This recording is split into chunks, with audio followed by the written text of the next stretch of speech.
Here's a math challenge that left an entire generation scratching their heads. Imagine this. Two circles, A and B, are rolling in sync. Circle A has a radius that's just 1/3 the size of Circle B's radius. Circle A rolls completely around the circumference of Circle B without slipping. Now, here's the big twist.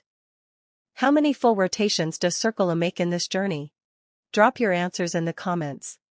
When Circle A rolls along the circumference of Circle B, the center of Circle A traces a circular path around Circle B.